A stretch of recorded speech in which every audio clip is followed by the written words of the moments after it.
Okay. Well, good morning. We're here in Virginia Brach's home on Oxbow Lake, and it's June 8th, 2007. We're going to be talking to Ginny this morning about her years in Presque Isle and her varied history in the area. Okay. Yeah, Ginny, I know that you originally came from Illinois, and you've had a long history here in Presque Isle. I just want to ask you first, how did you come to know Presque Isle and to relocate up here? Well, we knew nothing about Presque Isle, nothing at all, and we just were getting a little disgusted with living in the town where we were in Willow Springs, Illinois. Kids had to travel, not as far as they did up here, but they had to travel to school. And we just decided that we wanted to get away from the big rat race. And so we started looking in the paper and looking for places. And we found a couple of them that we wanted to look at, which we did. We came up on vacation to White Lake, which is in Montello, and that's a very nice area too. But from there we ventured on up to Minocqua. We looked at one in Minocqua, and it was right near the bridge. Were you looking for resorts then? We're looking for a resort. Okay. Yeah, we were going to sell our home and move up and buy a resort. And then we looked at this one near Minocqua, and it was surrounded by a chain link fence. And I said, I'm not even getting out of the car to look at this one. I said, I'm not coming 400 miles to be locked into a chain link fence here. So we didn't even stop at that one.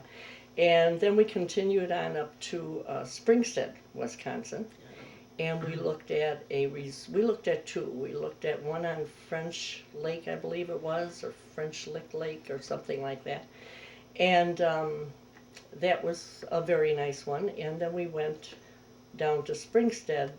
Well, it wasn't Springstead, but we went further in the other direction and looked at Springstead Resort, which was at one time in its prime in the 20s, and it had a gorgeous big log center, like the rec center or whatever, but it served 3 meals a day, and it had a bar. A lot of work. And I decided, no, I didn't want to be bothered with 3 meals a day or, any of the other, and a bar. Definitely I did not want a bar, and so Don didn't either.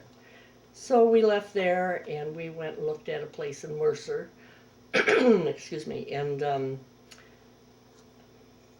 Mercer didn't turn either one of us on, so we decided to go back home. So we went home, and then the following year, I saw the ad in the paper, like in February or March, I guess it was, about a resort on Oxbow Lake, and what they had, and I said to Don, I said, well, this guy sounds like he's got something pretty nice here. Maybe we should go look at that. And he said, sounds good to me too. So then we decided to take a trip up here.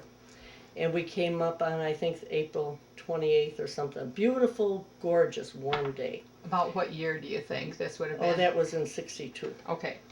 1962. So we came up to look at Cedar Bay Resort. And we came in this little town, and there was a grocery store, a couple of grocery stores, a couple of hardware stores, and a couple of taverns, and a gas station or two. A lot bigger than it is a lot now. bigger than we thought it was, So then we came out here and introduced ourselves to the folks, and they had just gotten back from Florida. They had hardly unpacked yet. So What was the name of the owners then? The owners then were Bill and Julia Stanish. And Stanish, yeah. And they just loved it up here, just loved it. They had been at the resort for 10 years, and prior to that, they had owned Shelter Bay Resort in Boulder Junction. So they showed us around, showed us all the cottages, and the cottages were just beautiful. And clean and nice, and bright and cheery looking. And we stayed in one cottage. We were there for 2 nights, I think. We got Friday and Saturday. We came home on a Sunday. And on Sunday, we left our deposit. That was it. Cool. That was it. We thought, this is really neat, So what did the lake and so on look like? Did you? Oh, just it was well, then the next day it snowed. Oh, in April? At the end of April, yeah, it snowed. Well, you knew But what you it were didn't getting matter. into. It didn't matter. Bill said he was always the first one out on the lake in the boat. So he said, I'm taking you for a ride. So we got in the boat and he took us all over the whole lake, showed us everything, you know. And that plus everything else Uh-huh. made us decide this is it, Yeah. you know.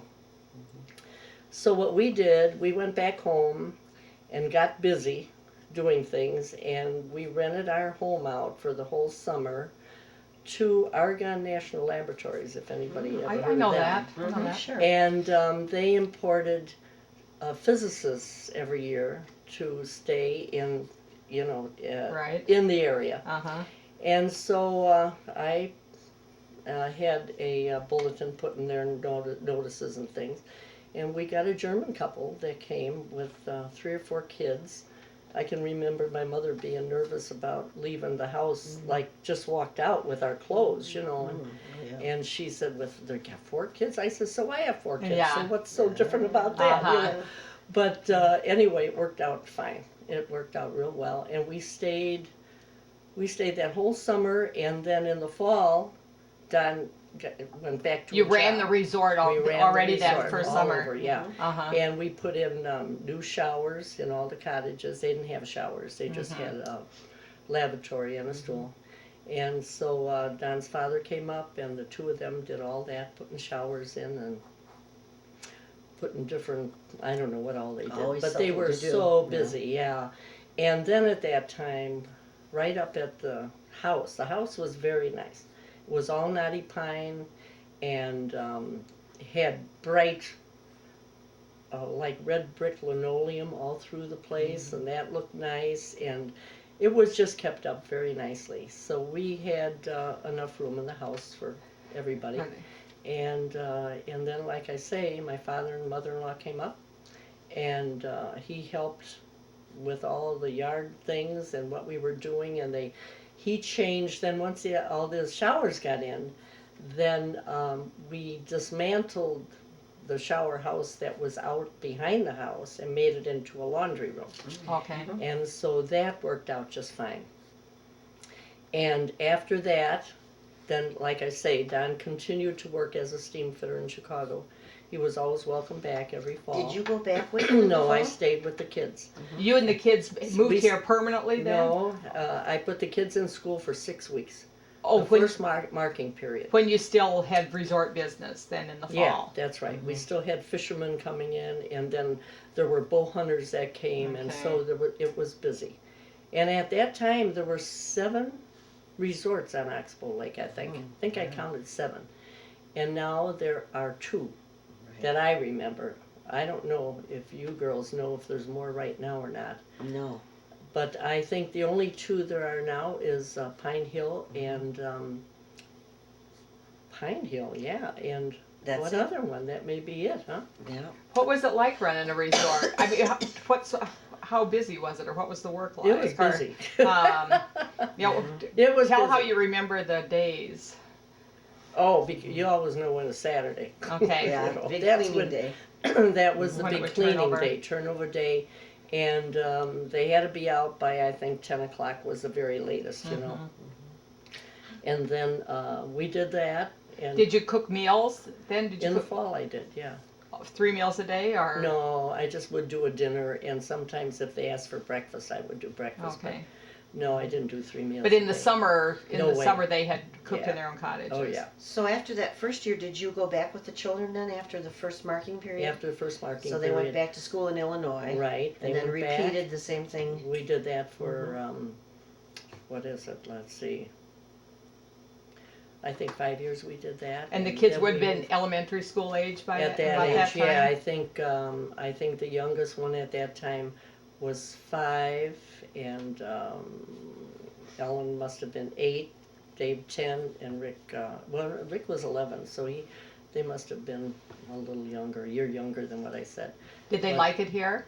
Oh, they love it here. They Yeah. still love it here. They still want to be up here all the time, you know. Uh-huh. And but now it's a little bit different. But Where did they go to school? Was it right in town? it was the school in town, and the school in town was like the hubbub of Presque Isle, because everything that there was going on happened at the school in town. And we had a beautiful gym in the school, and after school, any day of the week, the kids could be up there playing basketball. Oh, cool. It was so neat. It really was so neat. And there was a kitchen, and then in the wintertime, when we were here, and Larry Toma, at that time, they had a lot of kids still in school, and Larry would come up with his plow, and he'd plow what was the school ground, and he'd plow that flat, and then the fire department would flood it, Oh, and then that would freeze, and then the kids would have an ice rink, you know, and so then, and I don't remember really if this was every weekend we tried to be up there.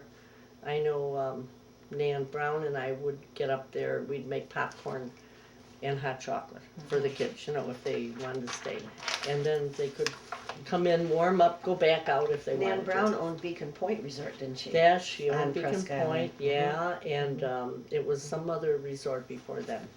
There was a different name on it, Right. and then they changed it to Beacon Point when they put the big lighthouse out there. So after 5 years of us going back and forth, there came a time when you stayed here all year round. Then we decided to sell the house and move here So like permanently. 67, 68. Yeah, and so we did that, and then let's see, I think Don still, when we stayed here, I think he still went back and forth in the wintertime. And worked And worked part-time, yeah, and he'd come up every single weekend, and it was kind of, at that time, then everybody would join forces down at what was the Sportsman's Bar at that time, And where was that located? where the pub is right now. Okay. So we would, you walk in there about 8:30 or 9 every Friday night, and everybody who's waiting for someone from the city would be Oh. in there, or the ones that had nobody waiting who would come up here, they would come in. So it was like a party every Friday night, you know, getting everybody back into Presque Isle and getting things going again. Getting their fish fried. So in the Yeah, right. So in the 60s, there would have been a lot going on in Presque Isle on a weekend then. Oh yeah, there was a lot going on. It would have And- been busy. And then the couple that owned, let's see, there was, I'm trying to think of, God, I can't think of their name now, but they sold to Kolovich. It was Finko. Finko and their son, and they had things going up there, and then they were a lot of fun. And then after they sold, my cousin had it for a little while, very little while, and then they sold, and they sold to Kolovich. And then at that time, there was a gal, she lived on the island. It was Judy and Dick Mason's daughter, Jane Mason. This is the little island just in Just Oxbow in Lake, front of, just in front of the resort here. resort. It's right Okay. off, Yeah, very, she very lived close. out on that island And she lived there for- year round too? for a winter or two. Oh, wow. I'm thinking it was just one winter. It's pretty rough out there in the wintertime. And anyway, she and I got together, and we served fish fries at this pub at that time. So there She wasn't did- a restaurant at the pub then? No, there just a wasn't bar. no It was just a restaurants bar. around. Yeah, Just a a- bar. Skyview was there, and that was it. And then, and that was the first year we came. There was just Skyview, nothing else around here. 1962. Yeah, that served food at all. And then after a year or two, they said, well, you could go down to Winchester. Tall Timbers was there then, and they were serving hamburgers. So if you wanted something like that, you went there. Then their business increased to be A supper club. steaks and Right. everything, you know. But so you and this Jane then did a fish fry